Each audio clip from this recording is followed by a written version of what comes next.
Good morning, everyone. Welcome back to Good Morning Games. My name is Jason. This is Alex. And today we're going to talk about, there was an Animal Crossing Direct. They went over some big updates, free updates, as well as some paid DLC. And then, of course, that led into the pricing for the Nintendo Switch Online. So we'll go into that. So we're going to touch on both. But let's start with the Animal Crossing Direct. A lot of updates. Yeah, so they really they added a lot. I mean, there's a reason this was put into its own specific Animal Crossing Direct and wasn't just like an update that they threw into the Nintendo Direct that we got not too long ago. Yeah. So November 5th is when the Animal Crossing DLC is dropping. That's for the free DLC they announced and the paid DLC. So the free stuff we're getting, a lot of it people have been requesting for a while, like the Roost with Brewster, like the cafe owner. The Roost is where you go drink coffee with residents. I don't really know what that does other than you just see your villagers sit there drinking coffee. Mm-hmm. So that's tight. And, everybody seemed to request it. I'll say in general. So just to kind of get ahead of it, in general, this free stuff, it seemed like they just put in everything that people wanted. Because I'm not like huge Animal Crossing, but I do pay attention, and it seemed like even like the chat on like YouTube during the Direct, every time they announced something, people were just going nuts. Yeah, the Animal Crossing diehards were like really pumped on everything in this Direct, I think. Yeah. Go ahead. Sorry, I cut you off. Oh, that's all right. So yeah, we're getting the Roost. The Roost used to be the only thing I didn't like about the Roost is that it used to be like a standalone building that you could place somewhere on your island, or I don't remember if you could place it or if it was just a predetermined location, but it was its own standalone location. And for this, it's going to be a part of the museum. Yeah, that's weird. It is weird. I mean, I guess museums have cafes or whatever, but I prefer the like. I thought it'd be cooler to have a new standalone building that you could choose where to place it on your island. So anyway, this is going to be in the museum. Yeah, like I said, villagers will randomly come into the coffee shop, like Isabel. She'll come in. You could also use amiibo or amiibo cards to invite specific residents to the Roost. And yeah, they're going to release new Animal Crossing amiibo cards to bring back residents from like, I think from the GameCube game. I can't remember like where or when these Animal Crossing characters are from, but yeah, new cards are coming out, so those will probably be like $400 on eBay. That'll be great. We're getting Cap'n, the boat captain guy. He for 1,000 Nook miles will take you to a different island. This is cool. The islands will have like different biomes and different seasons. It might be a different time of day and stuff like that. But it also feels very similar to what you could already do with the Nook Mile ticket. That's what I was thinking too. I mean, it's cool that the captain sings to you. Yeah, exactly. It's like just kind of a twist on something you could already do. So I don't know. I mean, I'm gonna check it out, obviously. But Harv's Island. The photography island is getting expanded and will now be like a tiny village where you can buy shit. So like, and a couple other residents or characters are coming back. Tortimer, Katrina, and Harriet are all back at Harv's Island. Harriet's a hairstylist. She'll change your hair, and there's going to be a bunch of new options for that. Cyrus is going to be there, and he can customize certain furniture for you. And now you can also customize fences, and there's a whole bunch of new items for sale in the shop and everything. I don't know how many new items they're adding, but it sounds like it's going to be a lot. So if you've bought everything, now you can buy more stuff. And they announced they're going to expand the storage, I think, to like 5,000 items. It was by a lot. It's a lot, yeah. I can't even imagine having 5,000 Animal Crossing items. I never even filled up my original storage. Yeah.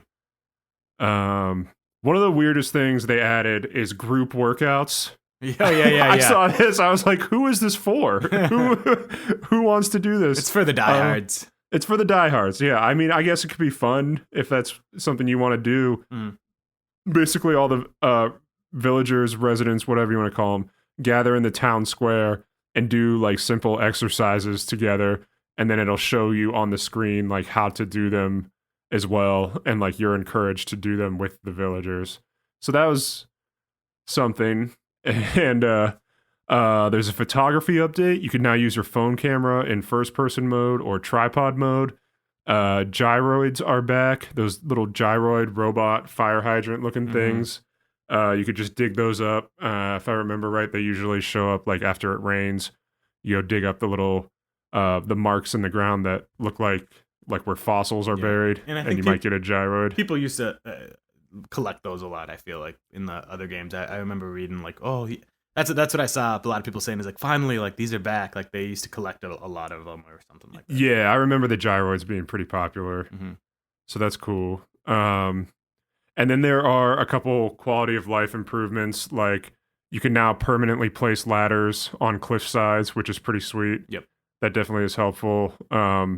You can now walk through narrow spaces in your house. So if there's like that is huge. The pathway, yeah, that's actually a huge. Yeah, that's like huge. I don't know why that wasn't there from the beginning. Yeah, your character will like turn sideways and like slink through like the narrow area if it's like just a tiny space.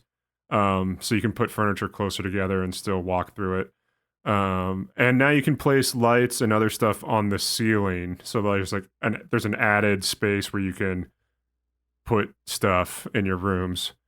I think that's all for the free update. That's all free. And that's all coming on the same day. So that's a pretty massive update. Yeah.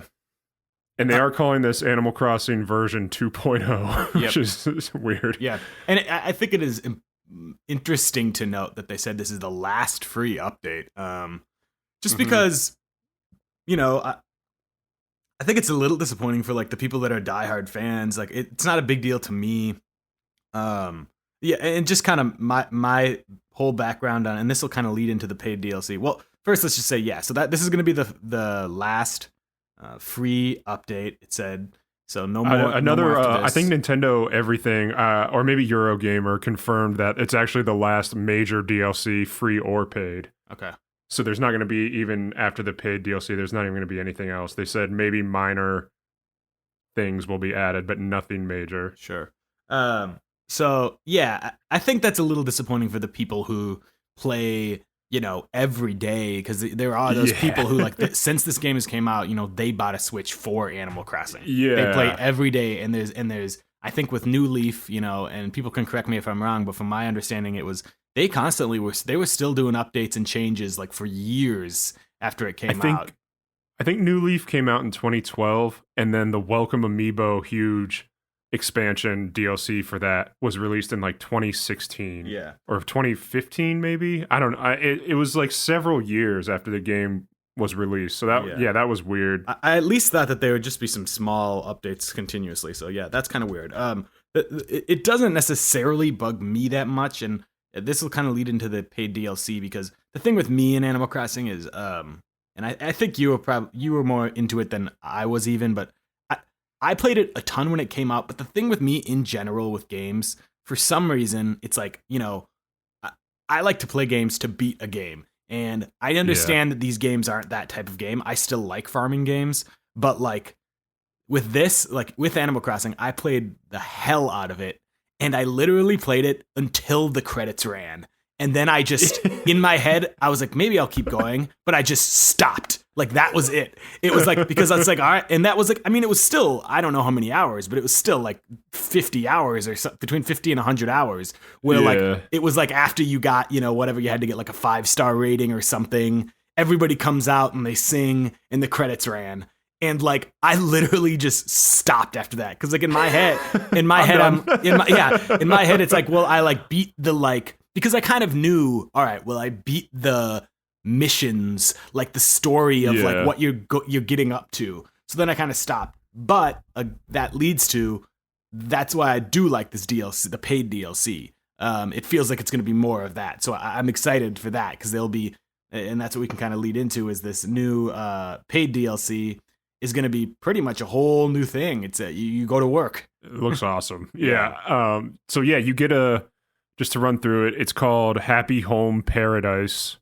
So that makes me. I never played Happy Home Designer on Mhm. 3DS, but like the naming suggests that it's similar to that type of thing, where the emphasis is on designing. Was that on 3DS? I thought it was 3DS. Maybe it was it was. Maybe it was regular DS. I was thinking it was on the Wii U, but I could be wrong. Oh no! The it was board game definitely- one was on the Wii U. Amiibo Festival was on. Yeah. That thing. I never played that. That either. nightmare. Yeah, I just know people trashed it. Yeah. Okay, so it's called Happy Home Paradise. What happens is you get a job. You're being put to work finally, officially. You get a job, and you're designing vacation homes for villagers on this island, or archipelago. They said that word like 2 or 3 times, I think, and I never hear that word, so it's just strange to hear. So you design vacation homes for villagers. You do it like with their. I think you find out like what their likes and interests are, and then design based on that. You can also design hospitals and restaurants and like other spaces. I think maybe a school. It was really weird when it popped up. It's like you can even design a hospital, and I was like, wait, what? Yeah. Do villagers go to the hospital? I thought you just had like the medicine bag and it fixed everything. I thought everything was perfect. Yeah, what the hell? So yeah, it doesn't take place on your island. You have to travel to this archipelago via Dodo Airlines. It's a bunch of different little islands, and you pick which one you want people to go to and place them there and build a house. Yeah, it seems like it has the potential to be like a whole new game, for me at least. Yeah, definitely. Because you'll have tasks of like things to design, and then you can create a profile with all your designs, and new online features will allow you to share your profile and then see other people's. And like, I don't really know how it works, if you like can choose a template that somebody else designed and then just put that on your own island or something. Like, I don't know the specifics of that, but it is a cool new online feature. For your hard work designing, you get paid in a new currency called Poki, P-O-K-I.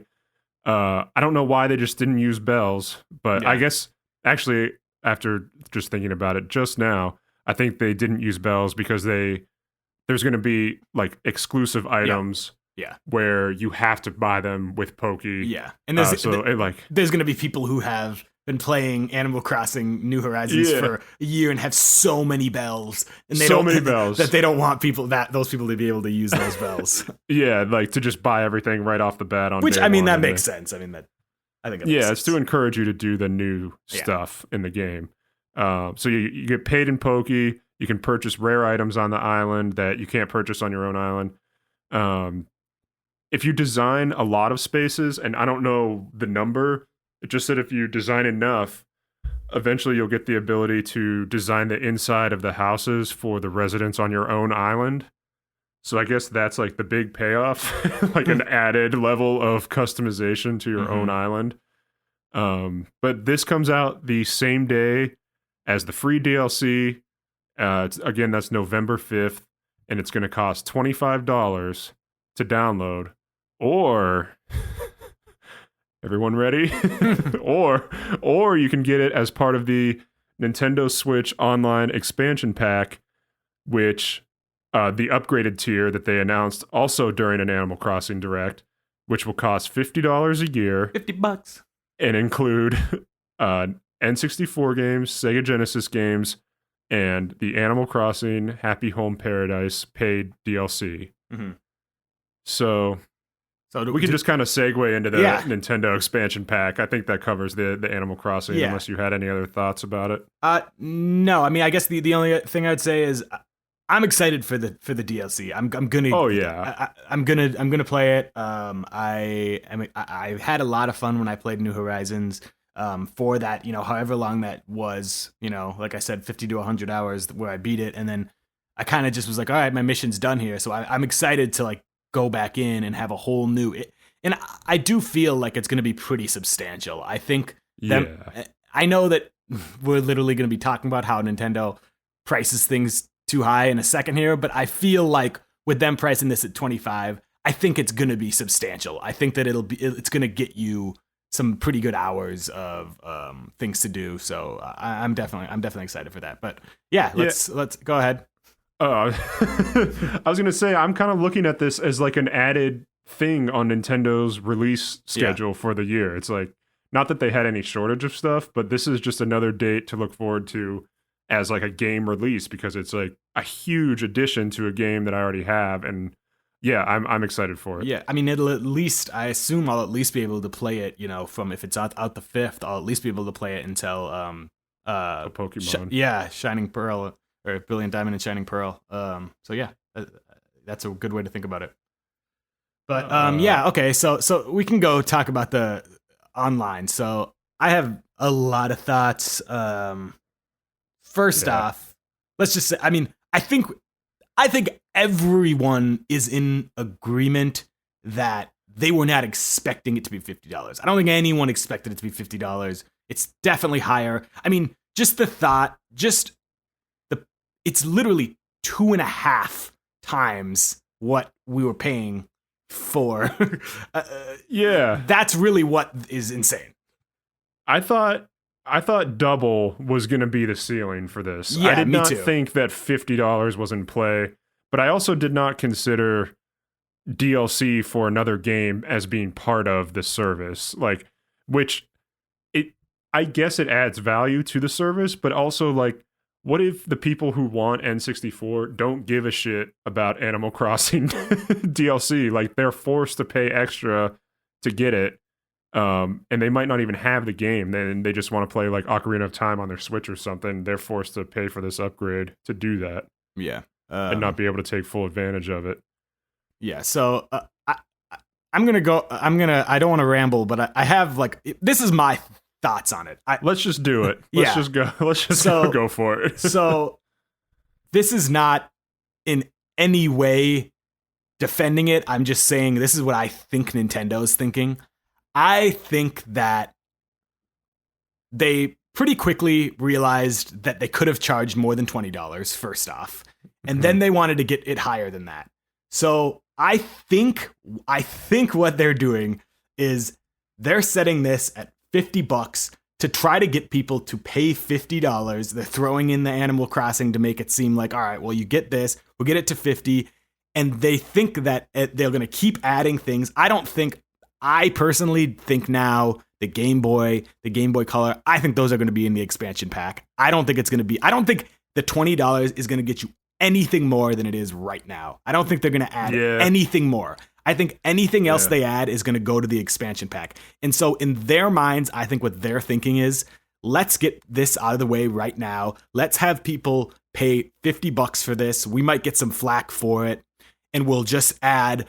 And now, I'm not saying they're going to add a crazy amount more to make it worth 2.5 the amount, but I think they have to do this once. They're going to do this once, and then there's going to be a bunch of stuff that goes into the expansion pack, instead of being like, well, why don't we charge $35 now, and then once we add, 2 more systems, we'll add another $15 to it. Let's just get people to start paying the $50 now. And that's not a defense. I still think it's too much, 100%. Yeah. I just think that's their thought, because I don't think that they could get away. I think they can get away with this. I don't think they could get away with continually raising it $10 every time they add something more. That was going to be my question, yeah.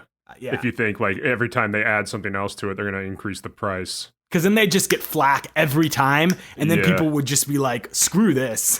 Here it's like all at once. You got one video on YouTube that's now super disliked. And again, that's not a defense, because it's insane that they think it can be 250% of the price that it was for essentially Sega Genesis and N64.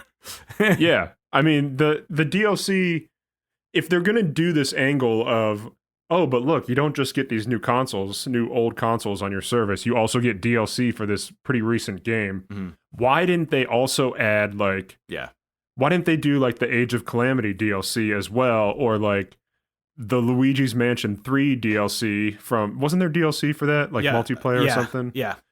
and maybe like Captain Toad or like the original Breath of the Wild. Like, Yeah. throw in all your DLC Yeah. in this, or at least a good chunk of it. It's weird that it's just one game. Yeah, they're not gonna. That's not gonna happen. I mean, I know, but like, why? Yeah, I mean, no, I agree.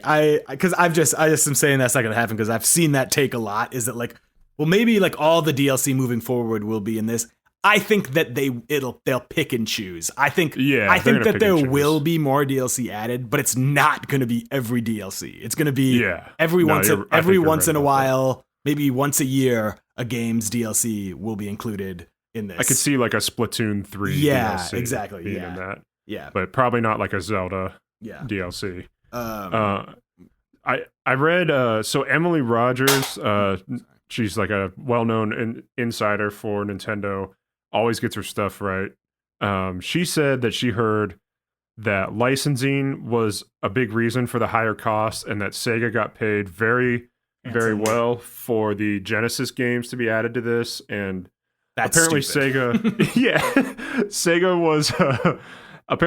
was not big fans of the old virtual console on the Wii and Wii U due to low sales. This is what she said: low sales, revenue split, and lack of marketing is why Sega didn't like the Wii's virtual console, and they didn't really. I don't think they supported the Wii U at all. I don't think you could get Sega games on that, but so I guess Nintendo felt the need to pay Sega a lot to get these Genesis games that are actually already on the eShop. I'm pretty sure every game that you're getting on Switch Online is available in like a Genesis collection. Yeah, it's not every, but it's almost. I think there's like maybe 2 or 3 that aren't in that collection or something like that.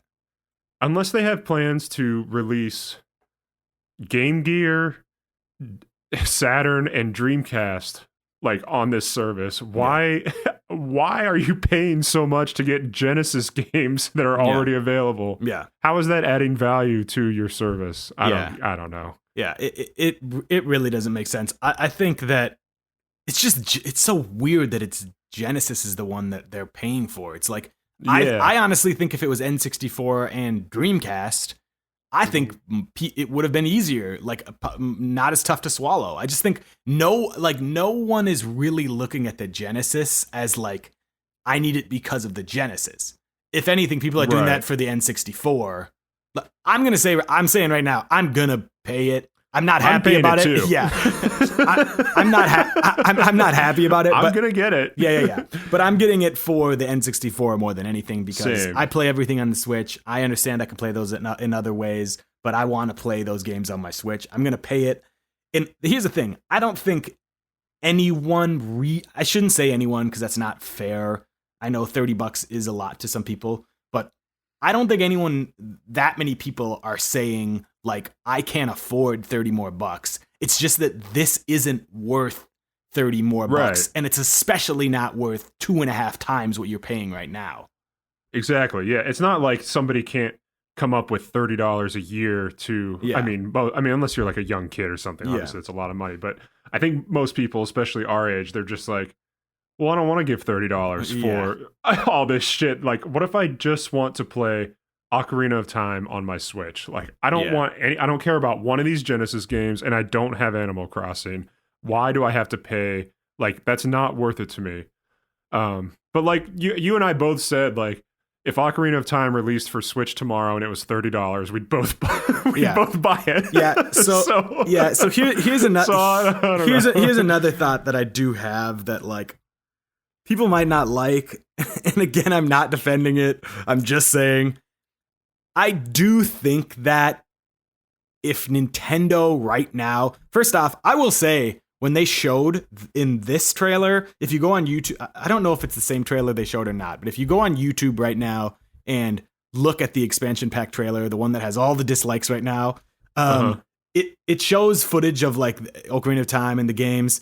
And I think they look better than they did in the direct. And they say like they've been up-resed a bit. And I do think that they look up-resed.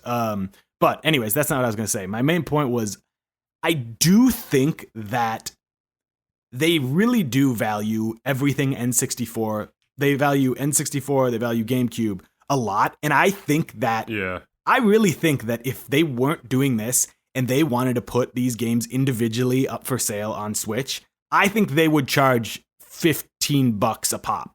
Like I just like, that's in my head. I think that is what they would do if they didn't want to do this, and they were like, why don't we just put them up for sale on the Switch eShop?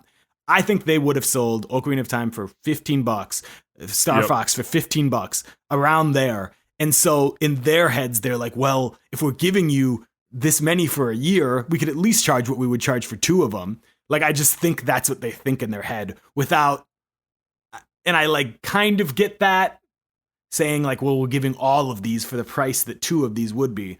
I just think what's so difficult is that it's such a high increase from what it was.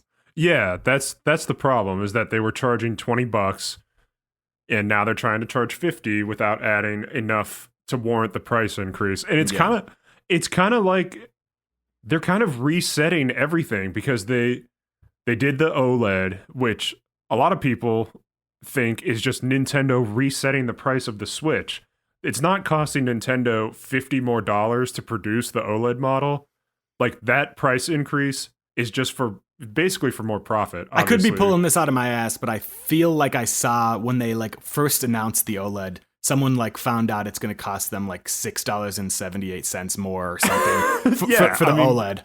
Components over time become more affordable. So like, obviously the Switch to produce now doesn't cost as much as it did in 2017, and it still sells extremely well. So if Nintendo has an opportunity to increase the price of the Switch by they added the OLED screen, they, whatever changes there are, new dock, new kickstand. Some people say the Switch feels better built overall. Like, those are great upgrades that I think people want, but it's not coming at a huge cost to Nintendo. Yeah. But they can market it in a way where they're like, well, this is like a premium model. We're going to charge $50 more. But really, it's just resetting the price baseline for the Switch. Yeah, and now they're doing that with the online too. Yeah, yeah.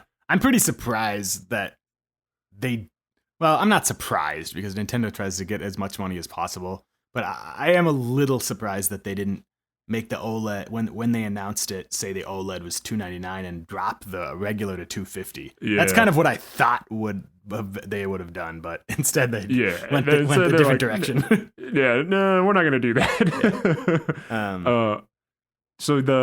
Yeah. So going back to the online service, like, another thing that I think would have sat better with customers is if they would have said, like, okay, off the bat, you're getting these 9 N64 games. You're getting Mario Kart, Star Fox, Ocarina of Time, F-Zero, which people are going to be... I can't wait. I hope people start streaming F-Zero X. I think that'll be awesome. Banjo-Kazooie, you're getting all these games. Win Back, and Sin and Punishment. And then eventually, they said, like, eventually we're going to release Majora's Mask and other games. I might have just screwed up Banjo-Kazooie. Is that an original, or is that coming later? No, Banjo and F-Zero are not original. Oh, okay. So anyways, maybe if they would have said, like, a roadmap once a month you're gonna get a new N64 game, but we have no idea when this stuff is coming. That 100%. You might be waiting until January to get another N64 game, and we don't know if it's 1 a month or 2 a month. Like, we have no idea what the cadence for releases is going to be for this stuff. Yeah. So I was going to make that point as well, because I can 100% agree. I think, and I know this is not something Nintendo does a lot. Like, they don't, especially in the Switch era, they've been like, they've been pretty like, they don't announce things more than like a year out. They don't like, they've been pretty like close, but they had to know that this price increase was going to cause some backlash. They had to know that. I don't have a doubt in my mind that they went into this thinking everyone's going to be like, yeah. So take my money. I think even if it was a year, I think a roadmap would have been so helpful, because right now with like the NES and the SNES, like, it's just so we don't know when games are going to drop. We don't know how often. We don't know what's going to drop until that month hits. And it's like, they're doing that again with this now thing. You're asking to be charging people $30 more, and it's just like I would feel so much better about it if they announced this, and when they announced it in the trailer, they said, and here are the next 6 months planned. And then they said, and after those 6 months, look forward to other systems joining the expansion pack as well. Because that'd be way better. Yeah, because I have a feeling that there will be. Like I said, I think the Game Boy and Game Boy Color are going to come to the expansion pack. I'm not expecting them to come to the standard anymore because they now want to. Because the whole point is they want people. They probably realize they charge too little in the beginning, and now they're like, how can we get people to spend $50 like these other Microsoft and Sony are? So like, I just think if they would have a roadmap, because right now we're just all in the dark. Like, yeah, you guys said that you're going to release these other 8 games that will be coming at some point, but we don't know when. Like, we have no idea when. No idea. I've listened to other people talk about this, and like, I've heard completely different thoughts from everyone, and they think that they're right about it. Like, I just was listening to, I think it might have been like the Spawncast or something, and someone on there was like, if we get like 11 more new ones by the end of the year, I'll be happy. It's like, what? Like, I'm not expecting that at all. Yeah, and that could be a misquote. Don't quote me on that, but it was something along the lines of like, if we get 11 by like it was pretty soon, and it's like, I am not expecting that. No, I think that's what it was. I think someone said like, if we have 20 by the end of the year, that would be good to know. It's like, no way. I think that we'll be lucky if we get 1 a month for the next year. I have a feeling that the games that they said, and this is like a pretty negative way to look at it, I guess, but I can't remember how many they listed, but there was maybe 8 to 10 games that they said like, will be coming in the future. I have a feeling that's the next year. Like, I don't know, and that could be a negative way to look at it, but I'm expecting maybe 1 a month. I just think that they value the N64 too much. Yeah, I kind of agree. I would kind of be surprised if they added a game to it before the end of the year. I think they're just going to push the expansion pack as it is through Christmas, and then maybe in January we get 1 new N64 game, and then maybe it's like every 6 weeks after that and through 2022. Yeah, and those are the games that they just showed us. Yeah, that's what that's kind of what I expect. Yeah. I don't expect them to be like, all right, now here's 10 more games. Have fun. Like, they're definitely going to space it out. I hope it's 2 per release, but something tells me it's going to be 1. Yeah. And maybe 1 Genesis. Yeah. That's what I'm thinking. I'm thinking it's going to be 1. I'll be pleasantly surprised if it's 2. But I'm expecting 1. I just say that mainly because just that they showcase like, these are the ones that you can expect in the future, and a lot of those were some of the biggest games. The thing about the N64 is it had great games, but it didn't have this huge library of the best games ever. It had like 30 amazing, or like 20 to 30 like really, really amazing games, but it wasn't like with the Switch. It's like, there's so much third party and so much like that. There's so many great games. I feel like, and I could be wrong, I could be remembering it wrong, but like in my head, I can think of maybe like 20 N64 games that I'm like, these games were awesome. So that's why I just don't see them like blowing it all in the first year. Like, they're going to drip feed 1 every month or something. Yeah, I think that's what it's going to be too. I mean, the best parts of the N64 library are the Nintendo games and the Rare games to me. And obviously they're working something out with Rare because we're going to get Banjo. But beyond that, I mean, it's kind of slim pickings. Yeah. The first 9 games that are coming are Mario 64, Mario Kart 64, Dr. Mario 64, Mario Tennis, Yoshi's Story, Winback, Star Fox 64, Zelda Ocarina of Time, and Sin and Punishment. Everybody who wants Super Mario 64 probably already has it. Yep. Probably just paid $60 for that collection a few months ago. How long ago was that? When did that come out? The end of last year. Oh my god, yeah. Okay, so a year ago.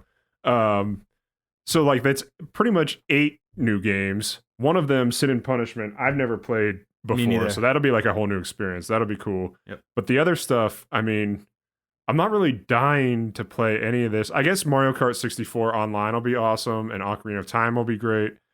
Honestly, I'm like mainly only looking forward to playing Ocarina of Time and Star Fox. Those are, and like Star Fox definitely. We'll see. Because I don't really remember Yoshi's Island. It's Yoshi's Island, right? 3D? Yoshi's Story. Yoshi's Story. I don't really remember that. I know I played it, but I don't really remember. So I might be into that. But yeah, I mean Mario Kart 64. I'm excited to play that, but I don't know. Mario Kart 8 is so amazing. good. So it's Yeah. like I don't know. I'm excited. I'm really more so just it's Star Fox for me. For me, it's just Star Fox and Ocarina that I'm like really excited about. And again, I know it's sad and it's like stupid, but like I don't know. I'd pay $30 to play both those games right now. Yeah.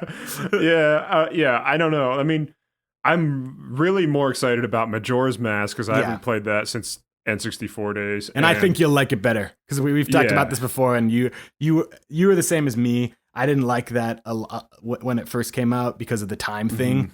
And I played it when they did the 3D remake on the 3DS, and I was just like, oh my god, it's like so much easier to not be stressed than I remember as a kid. Like it's just like you just like play a real song. world shit to worry about now. The game it's just fun. You just like play a song and it goes back to day one. It's like it's really not that big of a deal. Yeah, I'm excited to play Majora's Mask, F-Zero.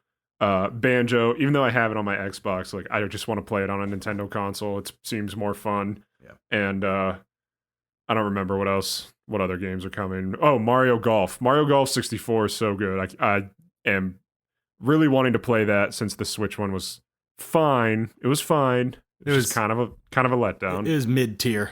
It was mid, yeah. Boy, other thought I had about this Switch Online stuff is the 2 new controllers they're releasing. Mm-hmm. I bought an N64 one because I needed to have that. A wireless N64 controller with built-in rumble for these games is how I want to play them. The Sega controller I thought about. The N64 one sold out within like an hour or something. The Sega one I think is still available, so obviously not as much demand. But I like.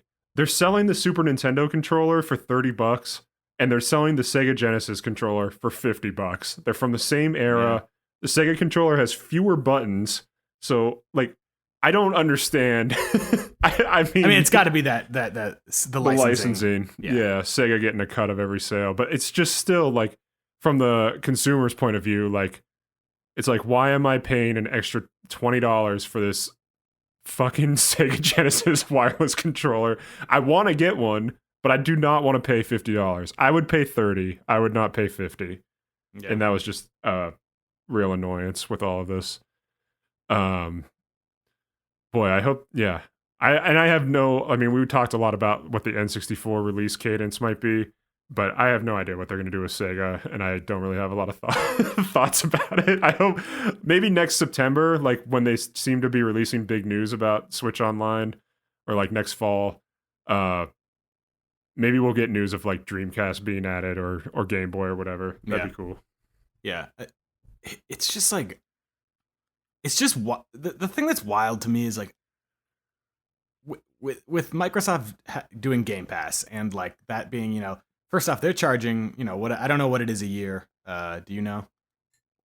I have Game Pass Ultimate and I pay $15 a month. Yeah, that's what I pay too. But what's the yearly? I'll look it up real quick.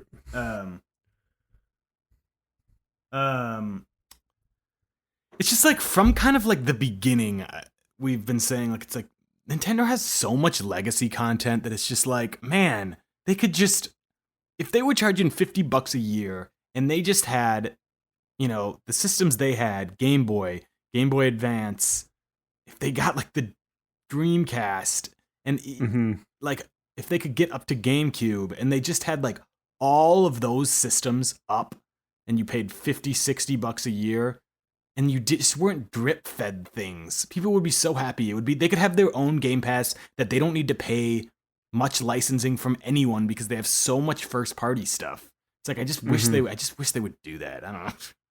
I don't know if there is a yearly option for Game Pass anymore. The base is $10 a month and Ultimate's $15 a month. I think they did away with the yearly discount. Got it.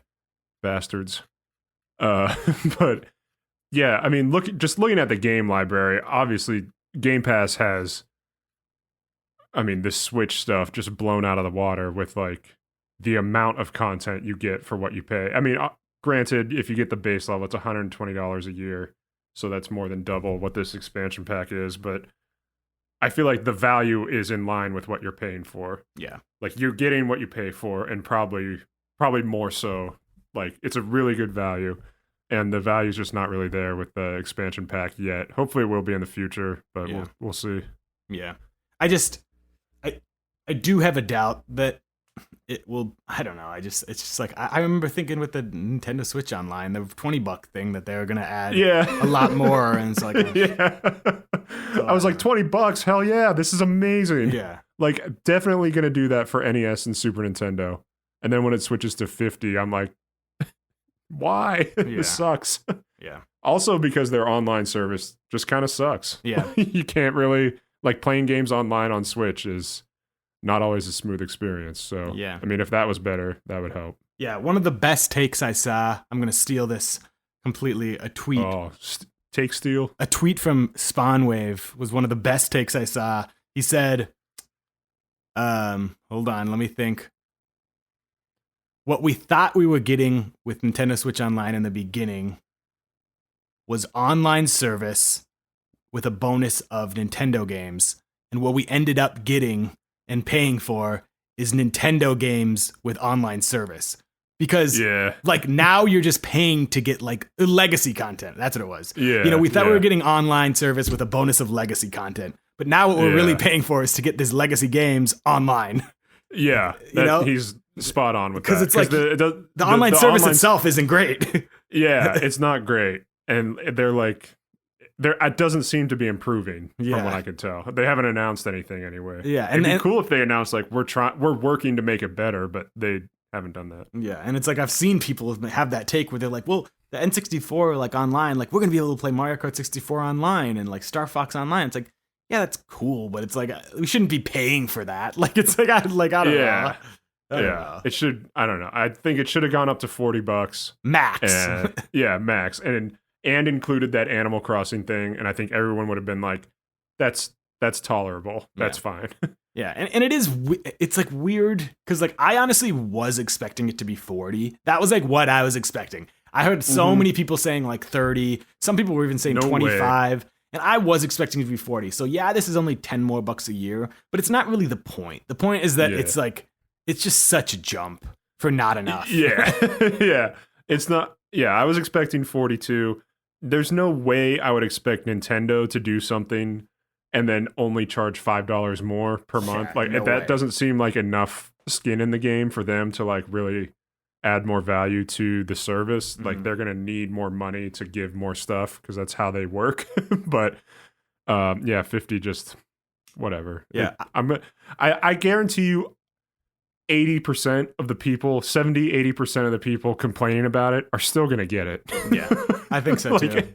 I think so too. I keep seeing polls where it's like, you know, just other people on Twitter asking polls, and they're all majority saying no, they're not going to get it, and I just don't believe it. I don't believe that either. I don't buy any of those polls, and believe me, I think that there will be a decent amount of people who don't get it, but I think they have done enough internal research. They know that enough people will pay this $50 to make it worth $50. They're not the type of company to go back. They're not going to come and say, well, we heard the feedback and now we're going to lower it to 40. Like that's not Nintendo. No. They know what they're doing. Like even they knew this was going to piss people off, and they also know enough people are still going to pay it.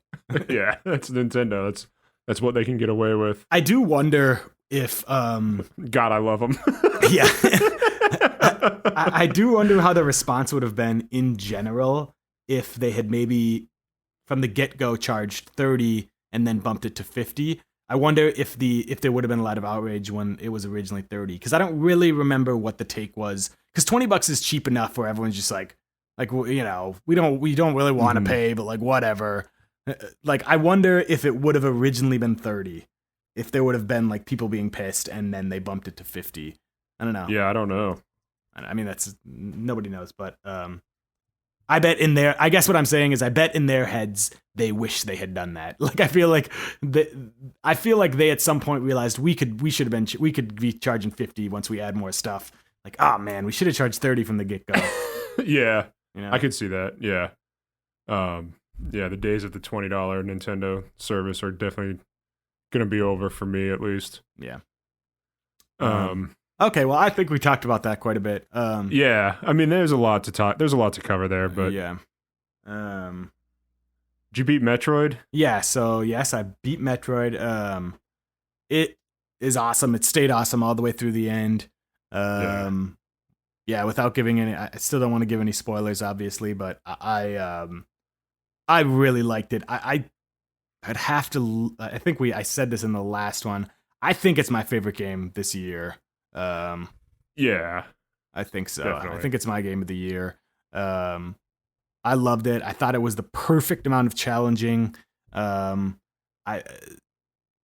know. I loved it. I thought it has a great ending. I thought it had perfect amount of story. Like, it was not very much, but it was enough. I mean, one thing that I actually really thought was cool about this is, like, it had more story than most Metroid games, but it was like, really, it was cuts at the beginning that was about 5 minutes, one scene in the middle, and one scene at the end. It was really only 3, and it still seemed like it was more than any other Metroid, which is great. I mean, that's great. Yeah, and the bits with Adam the computer were cool too. Yeah. I mean, I know that we had those in other games, but yeah, that kind of like helped keep the story going, I guess, or break up the action. But yeah, I really like the cutscenes too. But you're right. Now that I think about it, I can't think. It was of just any 3 others. bits. You know what I mean? Yeah. There was that middle one. You know what I'm talking about? Yeah, with we can't give it away, but I know what you're talking about. Yeah, it was really just that beginning, middle, and end.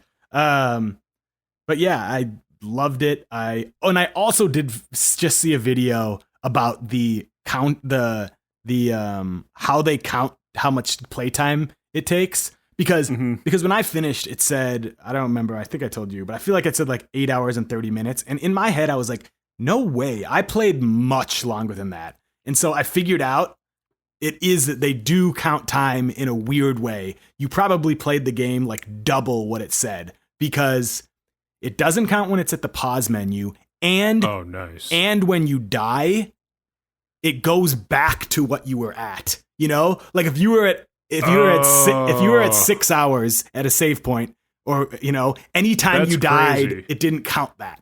So it just goes back to 6 every single time. What? I don't know if I like that. That kind of, I mean, that makes the game a little more forgiving than I thought. I mean, at least in terms of like completion time. Yeah, 100%. Yeah. So it's definitely like, because I was like, man, I played this game, I feel like at least double what it said. I feel like I played it at least 15 hours, and then it said, 8. So, but yeah, it was great.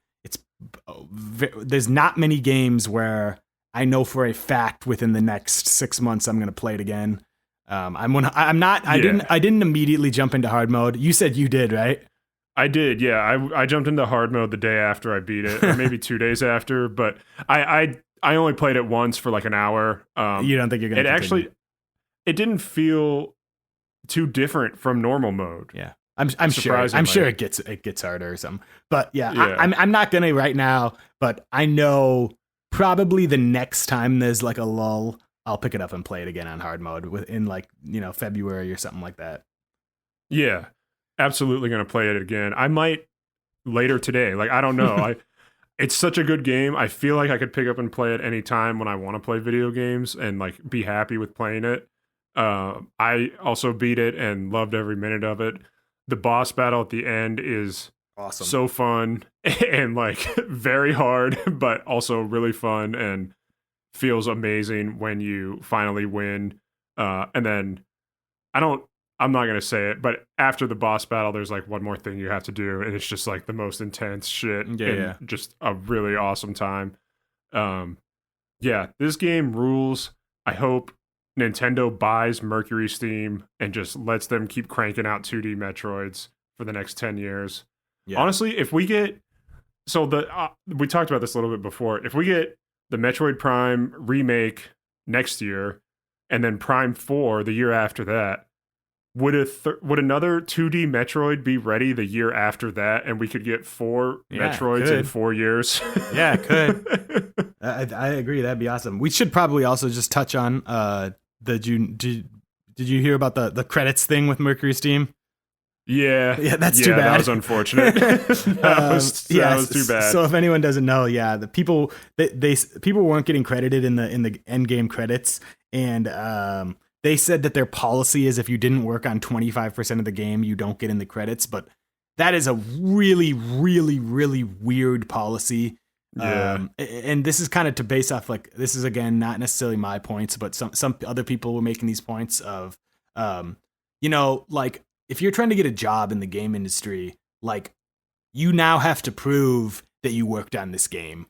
If you're trying to get another job, whereas you could have just put in your resume, worked on Metroid Dread, and they would see it in the credits, and that's proof. Now you have to, like, it's just crappy. I worked for a game company, and just for a very for one summer, and I was doing QA with the game, and I was only at this company for a summer, and I wasn't there I was there for more than 25%, but I wasn't there from the beginning to the end of the game, and I was still in the credits. And that would suck. That would suck. I don't know. Like, I spent so many hours working on this game that I didn't even like.